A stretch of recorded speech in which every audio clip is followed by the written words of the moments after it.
Kamu pada ya Allah, pada malam yang penuh berkah ya Allah.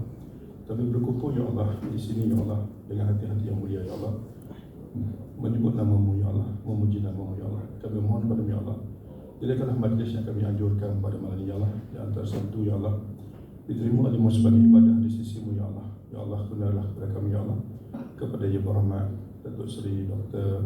Zulkifli Ahmad sebagai pimpinan kami, sebagai Naib Presiden Parti Amanah Negara ya Allah.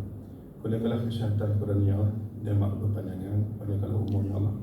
Hiasilah dirinya dengan kesihatan yang berpanjangan ya Allah. Sekiranya ada sakit di badannya ya Allah, Kau angkatkan ya Allah. Sekiranya sukar Kau mudahkan segala urusan ya Allah, untuk mentadbir parti dan juga mentadbir negara ini sebagai Menteri Kesihatan Malaysia ya Allah. Memudahkanlah segala urusannya ya Allah. Sekiranya ada yang mengkhianati ya Allah, Kau rindu, Kau ijakkan ya Allah. Sekiranya ada ya Allah yang tidak menyetujui, Kau bila bukalah hati-hati mereka ya Allah, untuk setiap apa juga kerja ibadah yang dia telah lakukan ya Allah. Terimalah ibadahnya ya Allah di sini ya Allah, dan bahagiakanlah ya Allah bersama isteri dan anak-anak ya Allah, cucu-cucunya ya Allah, dan keluarga misali ya Allah, sebagai contoh kepada negara ini ya Allah. Allahumma rabbana hab lana min azwajina wa zurriyyatina qurrata a'yun waj'alna lil muttaqina. Tidak kurang kami yang hadir ya Allah, jadikanlah hati-hati kami ya Allah yang bertaubat kasih untuk perjuangan yang besar ya Allah, untuk memanahkan ya Allah di bumi Malaysia, khususnya di negara Sabah ya Allah.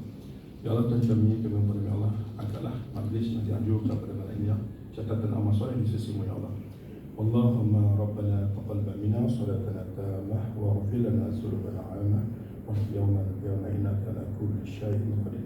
Subhanalladzi asra bi 'abdihi laylan min al-masjidil haram ila al-masjidil aqsa alladzi baraknahu lahu linuriyahu min ayatina innahu as-sami'ul basir.